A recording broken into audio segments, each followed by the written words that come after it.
Thank you so much, everyone, for listening and joining us at the Project Censored radio show. We're very glad right now to be joined by Jamie Kneen, who's Mining Watch Canada's outreach coordinator and Canada program co-lead. He is responsible for Mining Watch's work in Western and Northern Canada, national and international policy areas, strategic research and communications, and the organization's Africa program. Jamie, thanks so much for joining us. Hi.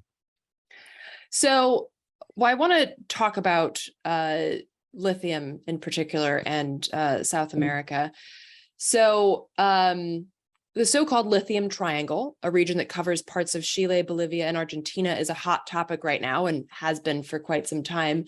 Maybe particularly brought to the fore in 2020 when Elon Musk tweeted, "We will coup whoever we want," as a response to people clapping back to his earlier tweet cheering the US for helping to organize the 2019 coup, which overthrew Evo Morales in Bolivia. And Morales had understandably drawn the ire of neocolonialist hyper-capitalists like Musk because he was very adamant that Bolivia not become a lithium plantation. And was strict in terms of how multinational corporations were allowed to take resources and space in Bolivia. So, Jamie, I want to start off with this framing that we see in corporate media that leftist governments or indigenous groups or environmentalists are standing in the way of a green revolution vis-a-vis lithium mining. And at the same time, they're clearly not smart enough or advanced enough to access these riches on their own, so they need our help. Mm-hmm. Yeah, well, I mean, I think the first problem is framing anything that's happening now as a green revolution when it's really just business as usual. It's capitalism making a minor course correction and shifting from fossil fuels to metals as the primary input for energy. And you know, there's no serious consideration of the limits to growth, to throw in a real throwback phrase, but the facts that planetary limits are being overrun all the time in many different dimensions. Kate Raworth has some really fantastic material on what she calls the donut economy, which is trying to fit into the various circles of existence that humans share the planet with other creatures and natural systems.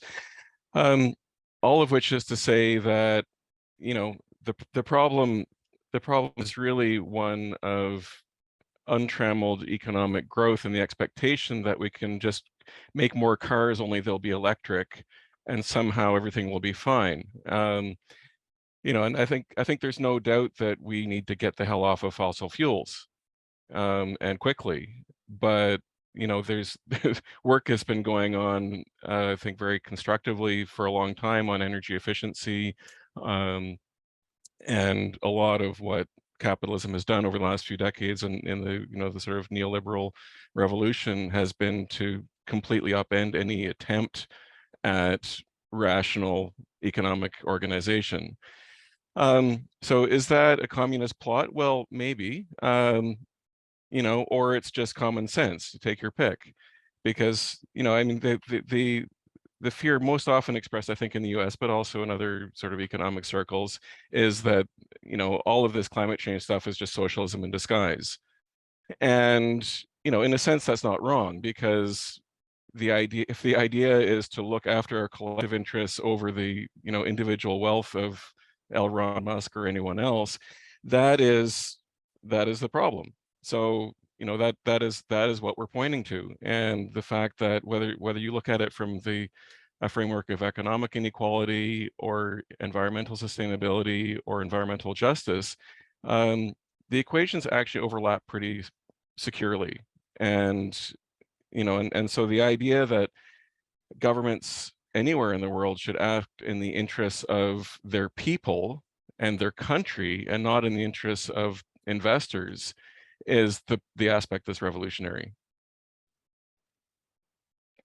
Yeah, and I want to touch on something that you mentioned, and that was actually that you spoke about in a recent presentation at the World Social Forum. You spoke about the importance of resisting the temptation to buy into, literally and figuratively, quote unquote, green growth. You said, quote, continuing runaway consumption by the wealthy at the expense of the poor. And I think this is such a key point. And I was wondering if you could talk a little bit more about how the lithium conversation misses this point of overconsumption and, as you say, runaway consumption. Yeah, it comes back to this this idea that wealthy people and wealthy countries can continue to become even more wealthy without addressing the economic and social and environmental costs to themselves as much as to everyone else. And the increasing refusal of communities on the margins, whether that's in the global south or indigenous communities in the global north, to accept the idea of becoming sacrifice zones for this continued growth. And it's really it's an increasingly conflictive space because the pressure for development is very strong, and because people are increasingly aware of the cost to themselves of communities are aware of the cost of these projects, of losing their water supplies, losing their arable land, losing their forests, whatever the price is. They're aware that these costs are extreme and mostly reversible, and they're saying enough. I'm not Yeah, and sure if that actually went in the direction you wanted, but yes, absolutely. Well, and I wanted to talk a little bit too about, you're talking about they're basically unwilling to be these sacrifice zones. And I was wondering if you could talk a little bit about what that looks like, the environmental side effects of lithium mining, because since it's talked about as this green growth or green revolution, that's not something that we really hear about. Could you talk a little bit about what that looks like, the impacts of that? Yeah, so there are two basic forms of lithium mining, and one is hard rock mining, which is kind of like any other form of mining that we're familiar with. Digging big holes and pulling the rocks out and crushing them and leaving huge piles of toxic waste behind, because the metal that we're extracting is only a few % of the total amount of material being processed. And that's hugely destructive. It disrupts water tables. It disrupts natural ecosystems, and it disrupts the livelihoods of the people who happen to be living nearby. Um, and and part of the problem there is that with lithium, we're looking at extending mining into areas that didn't have mining before, and where people might not be used to the idea and might not be okay with it. As opposed to sort of existing areas where copper or gold or nickel are being exploited, where it's established, the destruction is already underway, and whatever accommodations people have made, they've already come to, however unhappy that might have been. So when you come to somebody who's got more of an intact community, more of an intact local economy, and you say, oh, we're going to just do this, and you can pretty much kiss everything else goodbye, that's when they say maybe not. The other form of lithium mining is brine extraction, which is what we see in Central America in the desert, which is being proposed in the US and in a few other areas, where the lithium is in salt, and then the extraction is basically pumping out this brine that is rich in lithium and evaporating all the water out of it, and then extracting the lithium from that salt residue. So, and the reason this is problematic might be kind of obvious, which is that you're basically wasting a whole crap load of water, and extracting a lot of water and evaporating it. And there's no, there's no technology at the moment that is actually recirculating this, and maybe decontaminating it in the process. So communities in Chile are already finding that the water table is disappearing. They have no water for their own use, for their own horses and livestock, for their own planting. And the iconic flamingos are disappearing because the salt flats are disappearing, where they eat the shrimp and gain that lovely pink color. It reminds me a bit of hearing about fracking, that farmers and things like that have basically lost access to water because fracking uses so much fresh water. And it seems absurd to think that lithium mining could be as destructive to people with regards to water as fracking is, because it's sold as such a wonderful thing and such a wonderful new green technology. And yet some of the outcomes are similar, it sounds. Yeah, well, I mean, the products are marvelous. They're high tech, they're clean and quiet and so on. The inputs are not, and in a sense, it's kind of reflective of the discussion of nuclear power. Like, well, nuclear power doesn't contaminate or anything. It's like, well, if you narrow your vision down to the daily operation of a plant that is in good shape, okay, but if you look at the waste material on the one hand, the high level waste, or if you look at the mining process that goes into it, or if you look at any of the other inputs that it requires, it's no longer carbon neutral, it's no longer clean, and in fact, it's kind of terrifying. Yeah, absolutely. And something that you had also mentioned in your writing, and that I had seen a few years ago, there was a long article, I can't remember which publication it was, but that talked about how people are looking for lithium now in the deep ocean, which is a place that basically we understand next to nothing about. I've heard scientists liken it to deep space, like it is that alien to us, and we're still very unclear about what life forms are down there and what would happen if we disrupt that area. And yet that is somewhere that people are like, oh, we'll just mess that up for the sake of lithium. Is that something we're seeing as well? Yeah, I mean, I think most of the focus at this point on the deep sea is on nickel. It shifts every now and then because the technology shifts and the market opportunities shift. And to some extent, this is all just speculation and fraud. These are people getting rich off of investors, with the offer of this fantastic new technology and this new opportunity to make a crap load of money. And who gets the money is actually the people running the scam. We've already seen one Canadian company, get big and go bankrupt on the basis of this. But there's always the threat that it might actually happen, and that's the problem that small island communities and and the rest of us really have to grapple with, because if they actually do this, we have absolutely no idea what the results will be. We have no idea what we're doing.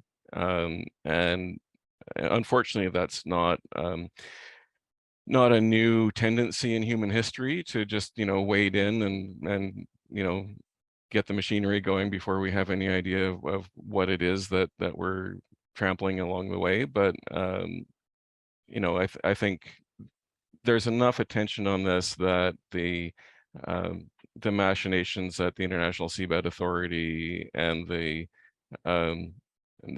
corruption and the speculation and fraud might actually not succeed. But it's one of these things where people have no idea this is even happening, and you tell them about it, and their first reaction is what, and the next reaction is no. Please, Yeah. no. Yeah, that's very true. But although I'm going to cling to that silver lining that this might not happen because of, so I will cling to that. But I'm also curious because it's like this. There was a previous show where I spoke to someone about how conservation efforts, for instance, in Africa, are oftentimes not at all, and they're very disruptive both to ecosystems and to indigenous people and tribes. And I feel like this is one of those topics where, like, you know, I already have problems at parties, well, back when those were a thing, where I ended up like being the downer, being like, no, actually that idea that you thought was a good idea is actually terrible. Let me share with you how destructive it is. And I feel like this is one of those things. And so I'm curious, like what would you say in terms of how could we you know, like different battery technologies, is that what we should be focusing on, or where would you shift that focus in terms of this topic? It can go that way for sure. Battery technologies are changing all the time, and there are clearly strong economic and social incentives for companies to develop better technologies that are more efficient, that are use less material, or materials that are less damaging, so that things like lithium and cobalt are not necessarily at the center of it.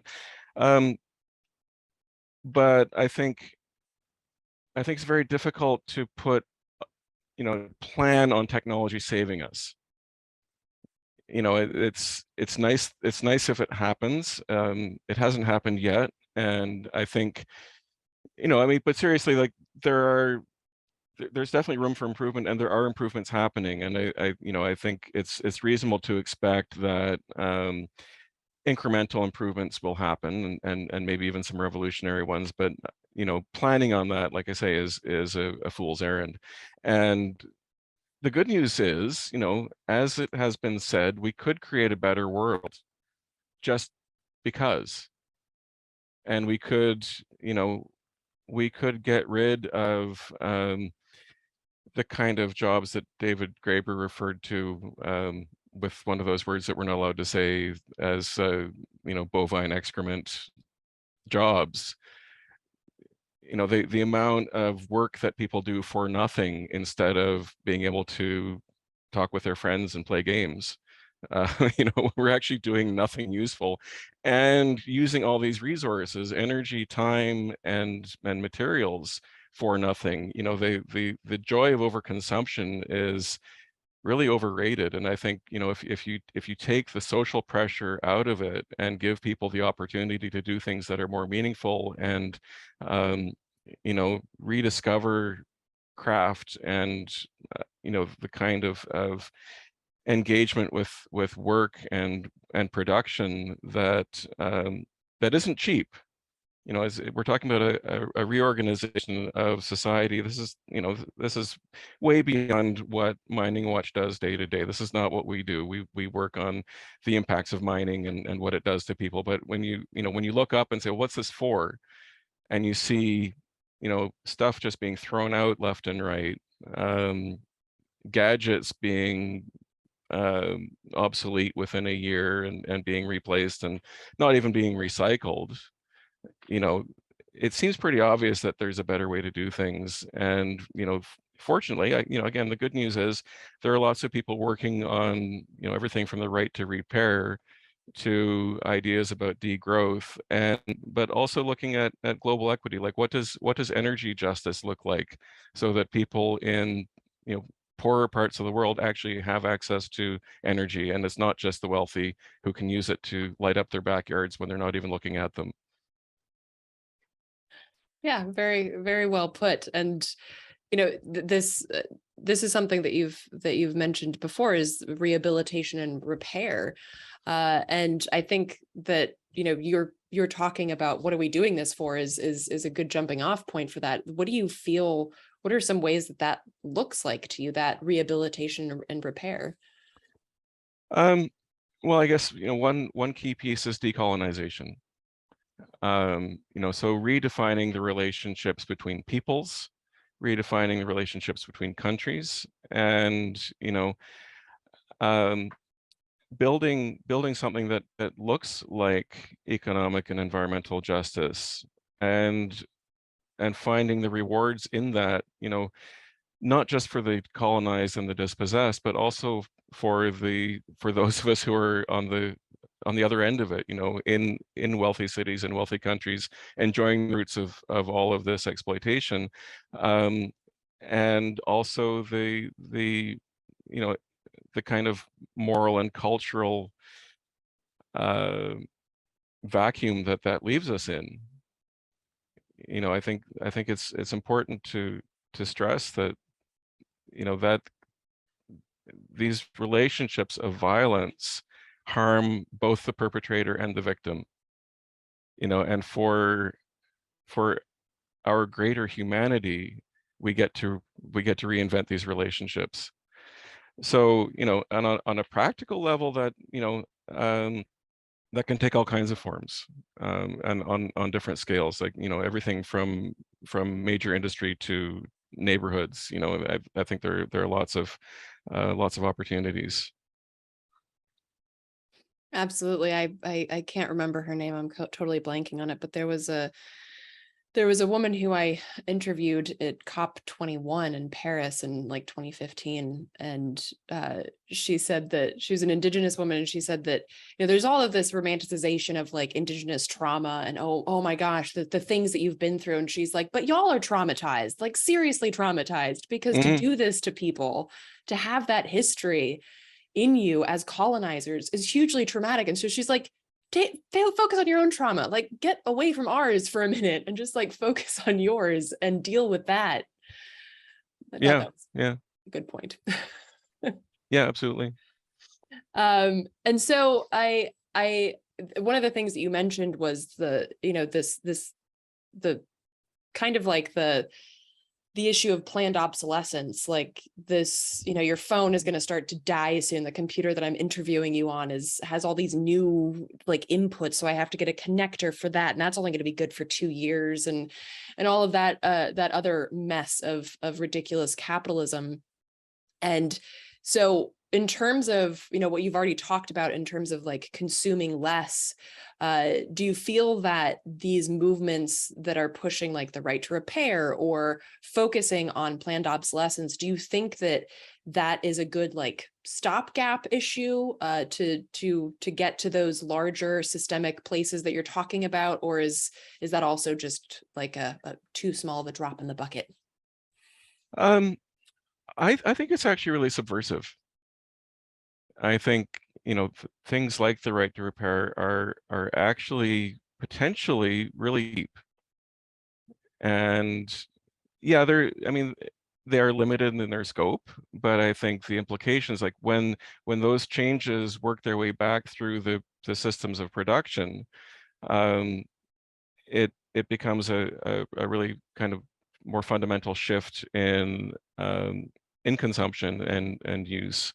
And I mean, the other thing is just the processes themselves. So, we've since the 70s, a lot of industry's gone into this like just-in-time production. Um, components are made and shipped all around the place many times over, and it's ridiculous. How this is more efficient economically is because all of those costs are being externalized. The cost of the oceans, um, the fuel costs, all of that is just being taken out of the equation so that it can be more profitable. And it's completely insane. And so again, if the pandemic and the supply chain crunches are teaching us something, it's the nature of resilience and the nature of integrated production, and the value of doing things locally and on a smaller scale. There are economies of scale, but there are also, I think, traps that are enabled by these kind of externalities, like the fact that transportation is hugely subsidized by the public, um, and that the environmental damage is not accounted for. So, we start putting that back together, and and the other big area is agriculture. So, fortunately, there are a lot of people doing really good work on agroecology and, building agricultural systems that respect the land and respect the water systems and respect nature, and are, in the long run, much healthier for farmers and eaters alike, you know, and everyone else. So, and agriculture is a huge contributor to climate change, right? Whether it's through fertilizer or just or water use. And energy use. So it's all, it's pretty grim, but there's also, again, lots of hope in the places where these things are happening, and the ideas that are really turning out to be very creative and constructive. Yeah, absolutely. And I kind of wrapping up here, I kind of want to go back to the places where this is happening, because we've seen some exciting shifts. For instance, Chile voted to finally get rid of the Pinochet constitution and institute a new one. Colombia now has a leftist president and an Afro-Indigenous vice president, and yet the United States, that's quote unquote our backyard, vis-a-vis the Monroe Doctrine.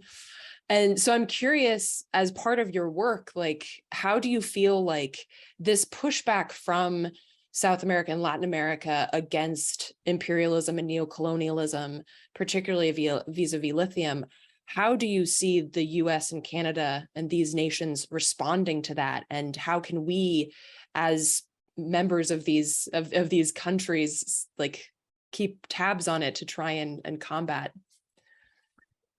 Yeah, well, first, I really hope that Chile comes up with a constitution that they can agree on, and that is constructive and moves them out of the era of the dictatorship.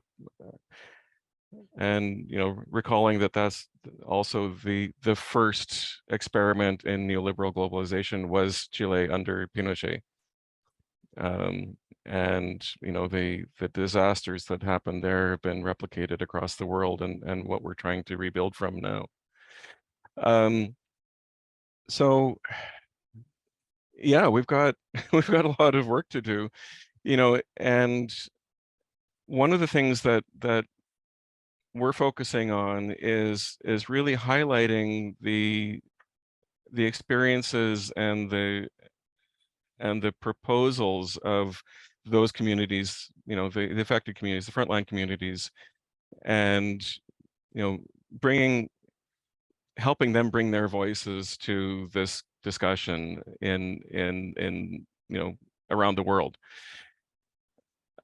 and confronting policymakers and the public alike in our own countries with that reality. And I think both in Canada and the US, and even in different parts of Europe, those contradictions are also playing out right there at home. In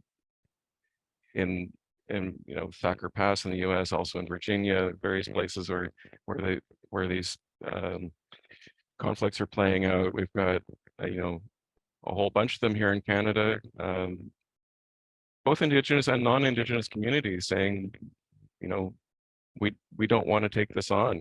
Why should we be the ones to take this on behalf of society?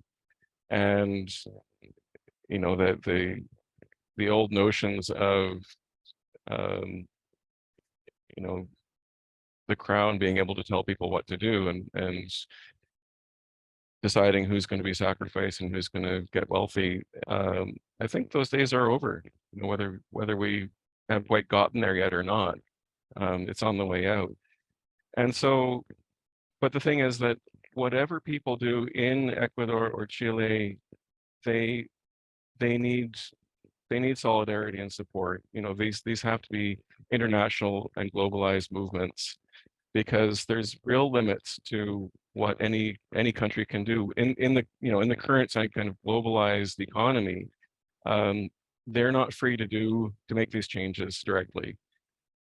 Over time, sure, but we need to make sure that they have the space to do what they can, and that we're also working on similar projects that are complementary, that will, not just create the space for their self-determination, but also help build our own.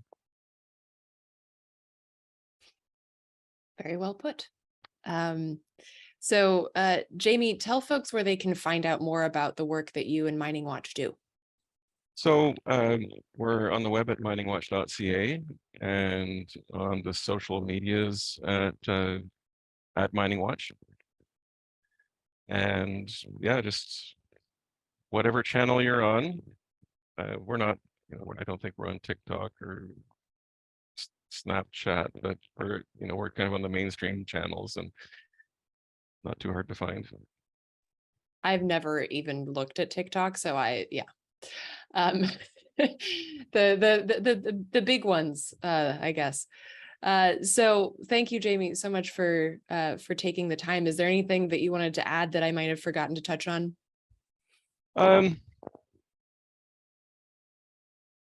No, I think that's. I mean, I could keep going. We can talk about investment and trade. We can, Oh, that's there's a whole. always more to talk about. I mean, that's kind of the problem. Like we have a half-hour interview, and it's like anyone could go 3 hours if we really. Yeah, yeah. But if you want to talk about investment and trade and the international dispute settlement mechanisms, this is in mining, but I think in many sectors a real obstacle to self-determination, because it just puts capital in the driver's seat. And You we're mean like trade deals specifically, or? yeah. So the whole question of investors being allowed to sue governments for acting in their own interest. And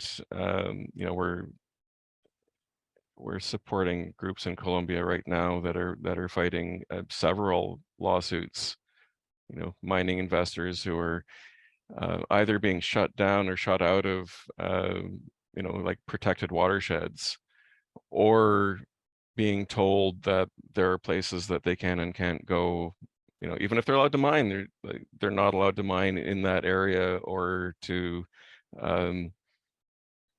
displace that village, and that's obviously a restriction of their rights as investors. And so they're using those mechanisms to gain compensation or to overturn those decisions. Either way, it's hard to win. Yeah, that's well, I mean, now that you mentioned it, I'm curious because I remember fighting against the Trans-Pacific Partnership back several years ago. And one of the things, of course, was that corporations would have been allowed to sue the US or any other member country for, potential loss of income or, future loss. And the Yep. court was like this international court that had no accountability to any nation. And so it's like, who do you talk to about that? Like, where do you go to argue these cases? Because it's a corporate court. It's like a corporate kangaroo court. So where do you go? What do you do? Yeah. Well, you go to Washington. Do you find good help there? There's well, the two centers are in Washington and Paris. Yeah, no, there are groups like the Center for International Environmental Law that have been hammering away at these things for a long time. Groups like SOMO in the Netherlands, the Transnational Institute. There's various forms of support and expertise. And the problem is that the governments are not inclined to act in protection of public health and their own citizens and environment anyway. So this is just another obstacle. And for example, like when Canada is sued in one case, they didn't really bother defending themselves. It's bizarre. You're like, yeah, well. Well, it seems like, yeah, I mean, I completely understand that there are organizations that will help you out, but even then, like when you go to the courts, it seems like it's a predetermined conclusion. Like they've already made up their mind. So you bringing evidence to suggest that they're idiots, like, well, yeah, but it's their court. So how does that? Yeah, no, it's and some of the proceedings are secret. You may never find out that a case even happened, which is just bizarre. Yeah, I mean the tribunals themselves are complicated because, you know, each party gets to appoint one arbitrator and then they have to agree on the third, and they can come up with, in some cases, fairly reasonable decisions, and in other cases, just completely bizarre interpretations. Like they can make up their own interpretations that have nothing to do with what anybody said. It's because it's not actually a court system. There's no precedent. There's no, you know, there's no jurisprudence. No, it's really, it's a bit of a kangaroo court, and it's, yeah, it's just, it's kind of surreal. And it's another one of these things that nobody knows about. And when you tell them, they're like, no, really? Yeah, that was every conversation that I had back in the Trans-Pacific Partnership days. No, really? What? No. Yeah, I mean, even people, you know, like business and law students that you would think would know something about these things. And it's like, no, it's just a bunch of old anti-globalization activists that are on this. Yeah, which is, I mean, this is one of the things that we try to do with this show, is to get this information to people who wouldn't get it. I mean, these proceedings are so secretive. Everything's behind closed doors, multiple locks. I mean, Yeah, it's hard for even people who are interested to get information. So yeah. There, if you want to do a show on it, there's a book called The Water Defenders, which was written by a couple of American activists, and it's about the process in El Salvador over, I guess, pretty much the last decade, where El Salvador ended up banning open pit mining. It's like, we're a small country, we don't have the water, we don't have the land, this is not something that we should be doing here. But they were being sued by a Canadian company that was trying to build a gold mine. Several people got killed along the way. It was really an ugly battle. But in the end, the company was shut down. The El Salvador, I won't say won, but the company lost the lawsuit, and the government instituted the ban. So the book is about that, and I'm sure people would be happy to, whether with CISPs or one of the authors would be happy to talk about it. yeah, thank you for that. That's that definitely sounds like a story worth uplifting here. So I will definitely check that out.